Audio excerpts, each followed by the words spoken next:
Jonathan Steinberg, State Representative.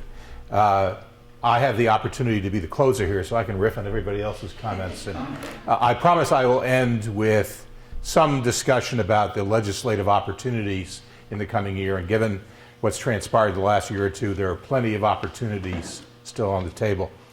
I think we've all agreed that it is great to be in Connecticut now when it comes to energy policy and efficiency. Think about where we were 5 years ago. I listened to a guy as a representative-elect named Dan Estey, who was a professor at Yale then and is a professor at Yale now. But in between, he helped lead what I would call a revolution in Connecticut that took us from 0 to 60. Massachusetts was light years ahead of us. Even New Jersey and New York were well ahead of us. We are now in the vanguard of states that has really achieved some momentum. And we've talked about achieving 30 megawatts of solar in a very brief period of time, and now we can dream about 300 megawatts. We've talked about the Governor's Council on Climate Change, so we're getting a focus on things we've been talking about as far back as the inception of RGGI and things like that. It's a very exciting time, but I would also submit, even with the Green Bank and all of the tools it's putting on the table, it's going to get a little harder. You know, we've done a lot of the low-hanging fruit. And we're also now, because we're in the vanguard, pushing the boundaries of what many states are encountering. We've talked about shared solar. You know, I was waiting for the Acadia Center to come up with their valuation of solar so we could solve the problem. Matt was in the room, as was Marty Mador. We spent the past year doing a big study on community shared solar. We had, at least in my view, great aspirations for coming up with a plan that would be every bit as good as what any other state in the country is doing, and we didn't do it. We had what I would call not a success, maybe a little incremental move forward. We're going to do some pilot programs. We're going to get some experience. But we didn't really put much structure into what shared solar could be in the state. Have we focused on opportunities for low-income housing, which seems like such a natural area? Have we chosen to engage the utilities in a proactive fashion to get them invested in not just, frankly, dragging their heels when it comes to a lot of the advent of solar, but actually becoming part of the solution by changing their business model? And that's one thing I'd want to talk about. I have been, on occasion, perhaps characterized as being hostile to the utilities. I really don't want to be seen as such. But their business model, which we helped create, the original sin was when Connecticut deregulated years ago. We put them into the electron distribution business without any real clarity about where things were going to go. And we're still there today. We had a very interesting speaker before the Energy and Technology Committee early in the session, the energy czar from the state of New York, who was very involved with the Con Ed Brooklyn project you heard about. But he really opened my eyes to things like it's not all about financial incentives. It may be to some degree about the money that ratepayers pay in via fee for efficiency that the utilities control. Is that being as efficiently used now as it could be? But it's also actually about the regulatory framework. How do we open some doors so that we can encourage utilities to really become energy distribution companies and evolve their model to something that's more service-oriented, rather than this commodity orientation of moving electrons around? If we do that, we can get them out of this, what I call the albatross of the grid, which they're stuck with. That we have to find a way to move them in that direction. And the current group of incentives and regulations do not encourage that. We root them in the old model to a large degree. So that's a challenge from a legislative perspective. How do we create the environment by which we help the utilities help themselves as we move towards the modern grid? One of the bills that didn't really happen this year was the very beginning of a conversation and some work on grid modernization. A little tiny bit of it ended up in the implementer bill, but the main bill in which it was embedded died on the last day of session for any number of other reasons. But we must be proactive, and that means PURA, regulatory, deep from the policy side, legislature, executive branch. We must be much more proactive in figuring out how we can evolve the grid in ways that we're only beginning to have these conversations. We touched on microgrids. I would suggest we've done a really nice job on piloting microgrids, but we never really figured out what the phase 2 is going to mean. It should be much more strategic as we go forward. When we're talking about distributed energy, we should be identifying project areas. It was touched on before. Where is there grand opportunity, or where can we get a variety of different types of experiences that whether it's a matter of islanding or critical resources, but also where there are existing problems the utilities have with the grid. Maybe it's even where there seems to be a high adoption of electric vehicles, which are creating some issues in localized areas. Let's start to identify opportunities, make that phase two when it comes to grid modernization as well. Other things. We talked about in the context of community solar, the holy grail was how do we deal with the valuation of solar? Right now, I think it's being used by the utilities as an obstacle to really moving it forward. It can't be, we let it this year in the legislature be the issue. We can't let valuation be the consideration. It's always going to be problematic because if we're going to do a really good job, we're going to be capturing some of the intangible soft benefits as well, environmental benefits, avoided costs, other environmental costs. So we have to find a way in which we can honor the utilities' accurate assessment that they have costs, but not letting that keeping us from moving forward. Because if we do not embrace shared solar and other projects that are on an aggregate scale, we're going to have a really hard time making it to 300 megawatts. There's pent-up demand for those who can't put solar on their homes to be involved with this, but we are not enabling them. We still have to deal with virtual net metering and other even net metering initiatives as we go forward here. These are things that we must address in the coming year if we're going to be effective. I was very pleased to hear Commissioner Klee of DEEP mention the other day that it's time, believe it or not, already to review what we've done with the comprehensive energy strategy and start figuring out what the next step is. When you do it the first time, it's messy. It was an aircraft carrier bill. There are all these elements we didn't know we were doing to some degree. We fixed some of those things, but we've already progressed sufficiently in just the period of the last 3 years where we have to start talking about what comes next in terms of the evolving landscape. You heard us back in the day talk about cleaner, cheaper, and more reliable energy. That was the mantra. A lot of the focus seemed to be more on cheaper, but we had very high energy costs. It was an economic driver in the state. Now that we've made a rather two-edged sword commitment to natural gas infrastructure, that's going to create other issues for us. We've done it in the short term because we needed it to assure capacity and reliability in the system.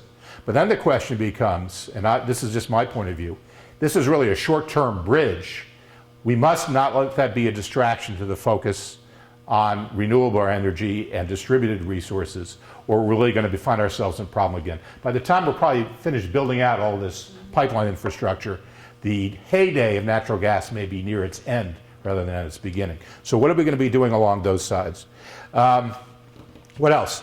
We've talked quite a bit about transportation. That's the new big initiative in the state. It is actually a solution, or part of the solution, for many of the things that we're talking about. I attended a very interesting forum last week sponsored by UConn and the Department of Transportation about livable communities. And they used Portland, Oregon as an interesting but not particularly parallel model to what we're doing. But the focus is on multimodal transportation. Our transportation system is the result of our location and certain basic historical events like the advent of the railroads and the interstate highway system, but they're really outmoded when it comes to what meeting our needs are. Keeping people off the roadways or making them use more renewable transportation. We have this brand new opportunity with the Hartford to Springfield rail line to do really effective transit-oriented development. But what do you do along the shoreline where everything is built out, and a lot of it's built out in areas that are not even necessarily climate change resilient?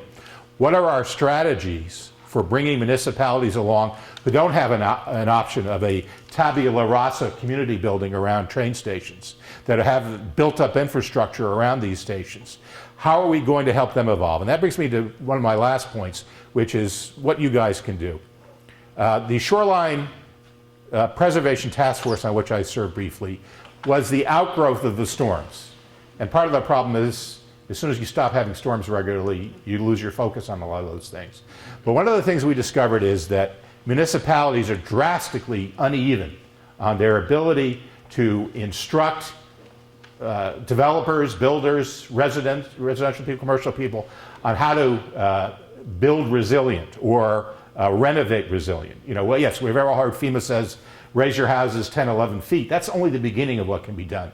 We're talking about appropriate girding of structures, green roofs, blue roofs, ecosystems with swales and other kinds of barriers and the like. I would bet you that the average planning and zoning commissioner has no clue about any of those things. And I would argue that probably a lot of directors of conservation or of P&Z have no idea about these things as well. This is an opportunity for us all to direct them to opportunities. There are webinars out there, there are seminars out there, I heard about some recently, to get them educated so that they do many things. They educate people who are planning to do projects. They actually start doing proactive planning, particularly in zones that are resilience challenged, and that they actually start talking about zoning that reflects the realities. I come from Westport. This is a problem. Down by the water, $1 million homes don't begin to describe it.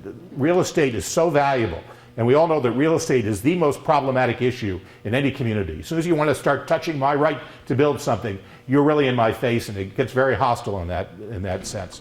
But we now have the imperative, knowing that things are going to be changing, to empower planning and zoning commissions and directors to be firm but fair in establishing planning and zoning regulations that reflect those realities, is something that it's not easy for the state to help with. We talked about having clearinghouses, websites, and the like.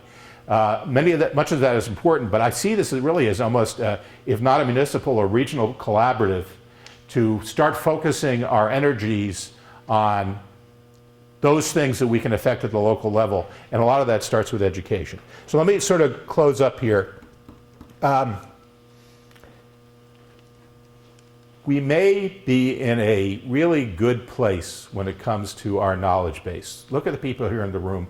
When I see people with their heads nodding when we're talking in acronyms or in programs, that's a really good sign. We always joke on the Energy and Technology Committee, it takes you your first year just to catch up with all the acronyms that are related to it. We are a resource base here. And despite the challenges that we have had, so much of this can take place at a grassroots level. There are a couple of people here in the room I've worked with on grassroots programs. I've heard this sort of vibe, like we're not appreciated.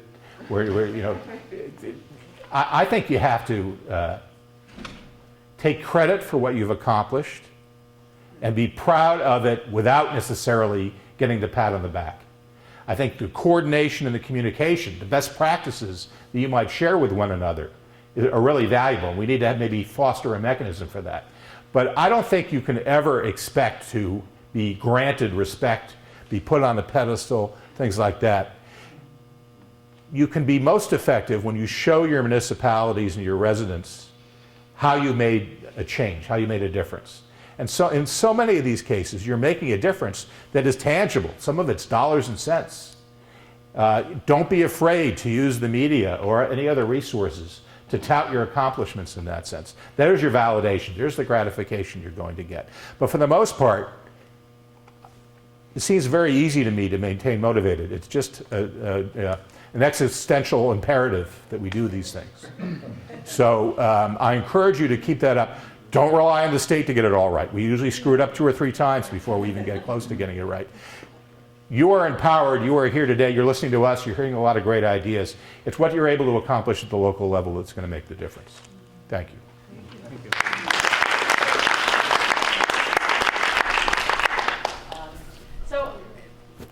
Should I keep this on? Or? D-mic. Right. Well, actually, one question while Jonathan is D-micing. Andy? Yeah. Hi, Andy Bauer, Portland Clean Energy. Just with respect, Representative, I don't think we task forces are looking for pats on the back.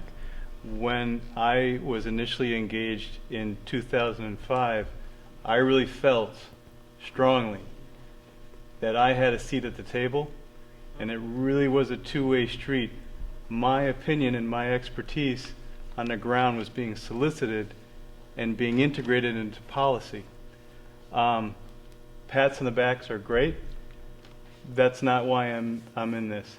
I think I'm in this because I really have always felt like a true partner with legislators, with the Green Bank, and I just want to offer that gentle clarification.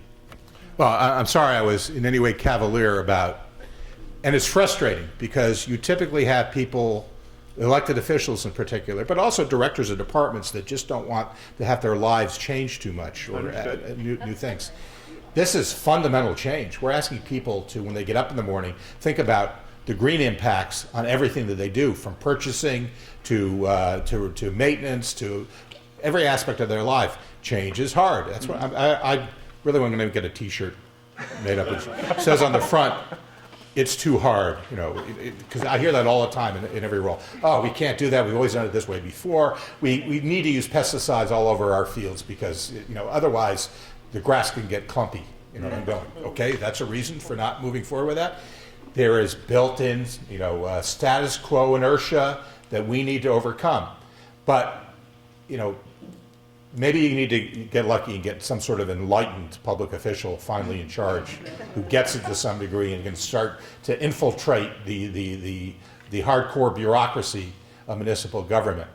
But I would argue that, as I said, what successes you're making. They may not be what you set out by way of your agenda on an annual basis, but every year I know you guys are making progress.